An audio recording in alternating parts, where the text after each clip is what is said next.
Guys, आज का topic है पॉल्यूशन के बारे में हम लोग बात करने वाले हैं। इस वर्ड को जान रहे हैं, पॉल्यूशन होता क्या है। इतना ज़्यादा जो पॉल्यूशन रिसेंटली हम देख रहे हैं दिल्ली में, बहुत से जगह पे ये पॉल्यूशन की वजह से जो डिजीज़ेस हो रहे हैं, जो पीपल अफेक्ट हो रहे हैं, जो भी प्रॉब्लम्स हो रहा है, बहुत ज़्यादा रिस्क फैक्टर बनते जा रहा है कहीं ना कहीं। और ये जो रिस्क फैक्टर है ये कहीं ना कहीं फेटल होते जा रहा है। तो इसका कॉज फैक्टर क्या है, हम कैसे इससे बच सकते हैं, घर में हम क्या ऐसा कर सकते हैं, या होम्योपैथिक अप्रोच क्या है फॉर पॉल्यूशन, इसी टॉपिक पे आज हम बात करने वाले हैं। तो पॉल्यूशन की वजह से जो भी ओल्ड पीपल्स में या बुजुर्गों में अस्थमा की प्रॉब्लम्स है वो बढ़ ना सके, इसका हमें ध्यान रखना है। खांसी जैसी जो प्रॉब्लम्स हो जाती है पॉल्यूशन की वजह से, वो हमें ना प्रॉब्लम्स हो। यही सब टॉपिक पे हम आज डिस्कस करने वाले हैं, और हम इस टॉपिक से कैसे इस डिजीज़ से कैसे हम बच सकते हैं, इसी के बारे में आज डिस्कस करेंगे। अगर हमारे एटमॉस्फेयर में पॉल्यूशन बहुत ज़्यादा बढ़ जाता है, धुआं बढ़ जाता है, कार्बन डाइऑक्साइड बहुत ज़्यादा में मात्रा में बढ़ जाते हैं, ऐसे पदार्थ होते हैं जो हमारे बॉडी के लिए हेल्दी नहीं है, इफ़ेक्टिव नहीं है, हार्मफुल है। अगर उनकी मात्रा बहुत ज़्यादा बढ़ जाती है तो कहीं ना कहीं हमें कुछ ना कुछ डिजीज़ होने के चांसेस, संभावना बढ़ जाती है। हम कहते हैं कि यहाँ पे बहुत ज़्यादा पॉल्यूशन बहुत ज़्यादा है, एटमॉस्फेयर अच्छा नहीं है, साफ़ नहीं है, बहुत ज़्यादा पॉल्यूटेड है, सांस लेने में हमें दिक्कत हो रही है, खांसी जैसे, गले में खराश जैसे, थ्रोट इरिटेशन हो रही है, और एक अलग सी महक आ रही है। खासकर ये जो सारी चीज़ें हैं ये आजकल के पीपल ऑब्जर्व कर रहे हैं। आप खुद ही देख रहे हैं, डेली न्यूज़ में आ रहा है कि दिल्ली में बहुत ज़्यादा एयर जो है वो दूषित हो गया है, पॉल्यूटेड हो गया है। बहुत से पीपल उससे सफ़र कर रहे हैं। मॉर्निंग में अगर वहाँ रहते हैं तो आप मॉर्निंग में देख सकते हैं, उठने के बाद एक धुंधला धुंधला आप देखते हैं, एयर एकदम क्लियर नहीं रहता है, बहुत ज़्यादा पॉल्यूटेड रहता है, इतना ज़्यादा रहता है, स्मोगी रहता है कि आपकी जो विजुअलिटी है आप प्रॉपरली देख नहीं पाते हैं, क्लियर नहीं हो पाता है, आपकी विजिबिलिटी भी बहुत कम हो जाती है। जैसे कि आप जितना दूर देखना चाहते हैं लेकिन धुंध के कारण आप उतना दूर आप देख नहीं पाते हैं। ब्रीदिंग ले रहे हैं, आप सांस ले रहे हैं, तो जो भी एयर आपके अंदर लंग्स में जा रहे हैं वो दूषित रहे, वो हार्मफुल है, आपके शरीर के लिए अच्छा नहीं है। कहीं ना कहीं कार्बन जाके आपके लंग्स में जम रहा है, जिसकी वजह से बहुत सारे डिजीज़ आपको हो सकते हैं। अस्थमा की प्रॉब्लम हो सकती है, COPD जैसे प्रॉब्लम्स हो सकती है, फाइब्रोसिस हो सकता है लंग्स में, कहीं ना कहीं आपको लंग कैंसर की भी बीमारी हो सकती है। अगर जो ऑलरेडी बुजुर्गों में अस्थमा की, लंग्स डिजीज़ की जो प्रॉब्लम्स हैं उनकी ये प्रॉब्लम्स बढ़ जाती है, सांस लेने में उनको इतना ज़्यादा दिक्कत होने लगता है कि उन्हें हॉस्पिटलाइज करना पड़ता है। छोटे छोटे बच्चों में ब्रीदिंग की प्रॉब्लम्स हो जाती है, खांसी बढ़ जाती है, आइज़ में बच्चों में बर्निंग सेंसेशन होने लगता है, वाटरिंग आने लगता है आइज़ में। इतना ज़्यादा अगर पॉल्यूटेड एयर है तो कहीं ना कहीं उनमें भी सांस लेने के लिए डिफ़िकल्टी होने लगता है। ऐसे पॉल्यूटेड एरिया में अगर आप रह रहे हैं तो आपको अच्छा, इंटरनली आपको बेटर फील नहीं होता है, काम में आपका मन नहीं लगता है, आप अपने वर्किंग प्लेस पे जा नहीं पाते हैं, इतना ज़्यादा आपको अंदर से बेटर फील नहीं होता है, और साथ ही आपकी जो एनर्जी है, वीकनेस है, कहीं ना कहीं आप डिस्टर्ब रहते हैं, आपको इंटरनली अच्छा नहीं लगता है। ज़्यादा ऑक्सीजन की मात्रा आपके अंदर इतनी अच्छी रहती नहीं है ड्यू टू पॉल्यूटेड एयर, जिसकी वजह से आप हमेशा टायर्ड रहते हैं, वीक फील करते हैं, कमजोरी आपको हमेशा महसूस होने लगती है, जिसकी वजह से आपका आपके काम के प्रति मन नहीं लगता है। ये सारी जो प्रॉब्लम्स है आजकल देखा जा रहा है, जो भी ये पॉल्यूशन, जो भी ये इतना ज़्यादा पॉल्यूशन बढ़ने की वजह से जो भी ये प्रॉब्लम्स हो रही है, ये आजकल हम नोटिस कर रहे हैं सभी में।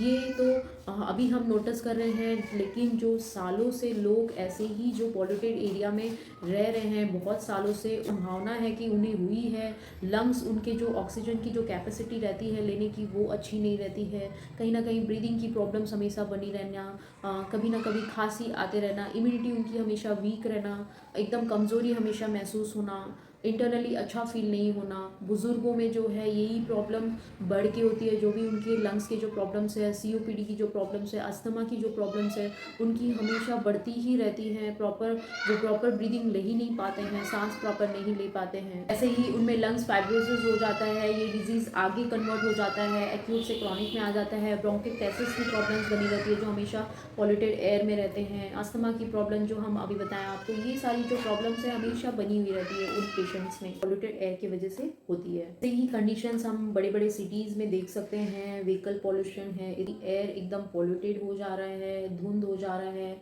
एक प्रकार का कार्बन है, मैंगनीज है। ठंडियों के सीज़न में बहुत ज़्यादा बढ़ जाता है, बड़ी बड़ी सिटीज़ में, दिल्ली में है, अहमदाबाद में है, बैंगलोर में है, कोलकाता में है। व्हीकल पॉल्यूशन बहुत ज़्यादा है, हवा भी पतली हो जाती है और उधर धूल बहुत ज़्यादा उड़ते हैं। ये सब जो धूल गंदी एयर जो उड़ती है उसमें आयन होता है, कॉपर होता है, मैंगनीज होता है और पॉइजनस गैस होता है। ये जो सारी गैसेस होती है ये हवा में मिक्स हो जाती है। तो जब हम ये एयर, पॉल्यूटेड एयर जब हम इनहेल करते हैं तो एक प्रकार का ये हमारे शरीर के साथ खिलवाड़ होता है, ये हमारे शरीर के लिए हानिकारक होता है। ये सारी जब हम पॉल्यूटेड एयर लेते हैं तो जो भी हमने आप डिजीजेस बताए हैं आपको, जैसे lungs, first of all respiratory system effect करता है, बहुत सी प्रॉब्लम्स आ जाती है जो हमने आपको डिस्कस किया है, पहले बताया है, जैसे कि खांसी, सर्दी, सांस लेने में दिक्कत हो जाना, आँख से पानी आना, गले में खराश रहना, थ्रोट में कफ, कोल्ड की प्रॉब्लम, ये सारी प्रॉब्लम्स हमें स्टार्ट हो जाती है। इसे जो एलर्जिक ब्रोंकियल अस्थमा बोलते हैं। ये जो कॉमन सिम्टम्स है जब हम पॉल्यूटेड एयर के कांटेक्ट में आते हैं, तो जब ये ज़्यादा बढ़ जाता है तो जैसे हमने बताया है COPD की प्रॉब्लम्स हो जाती है, लंग फाइब्रोसिस की प्रॉब्लम्स हो जाती है, कहीं ना कहीं लंग्स में कैंसर भी हो जाता है। कभी कभी क्या होता है, अगर ये बहुत ज़्यादा बढ़ जाता है तो ना ही ये रेस्पिरेटरी को, ये सेंट्रल नर्वस सिस्टम हमारे ब्रेन को भी अफेक्ट करता है। कभी कभी ब्रेन स्ट्रोक आ सकता है ये पॉल्यूटेड एयर के वजह से। पैरालिसिस की प्रॉब्लम हो जाती है। कभी कभी एलर्जी जैसे जो प्रॉब्लम्स हमें हो जाती है, कोल्ड, कफ, सोरियासिस की प्रॉब्लम्स हो जाना, स्किन का डीस्लफिंग होने लगना, ये सारी जो प्रॉब्लम्स है, स्काल्प में सोरियासिस होना, तो कहीं ना कहीं ये सारी प्रॉब्लम्स भी हमें एलर्जी, डस्ट एलर्जी की वजह से ये प्रॉब्लम्स भी हमें स्टार्ट हो जाती है। कभी कभी तो इतना हम देख सकते हैं कि पॉल्यूशन की वजह से प्रीमैच्योर डेथ हो जाता है। कभी कभी आपको इरिटेटिंग माइंड, डिप्रेशन, एंजाइटी की प्रॉब्लम हो सकती है अगर आप पॉल्यूटेड एरिया में रहते हैं। यही अगर आप फ्रेश एरिया में रहेंगे तो आप ऐसा कुछ फील नहीं कर पाते हैं, डिप्रेशन नहीं, इरिटेशन नहीं। लेकिन अगर आप पॉल्यूटेड एरिया में रहते हैं तो ये ज़्यादा उन लोगों में नोटिस किया जाता है कि वो बहुत जल्दी चिड़चिड़े हो जाते हैं, इरिटेट हो जाते हैं, डिप्रेस रहते हैं हमेशा।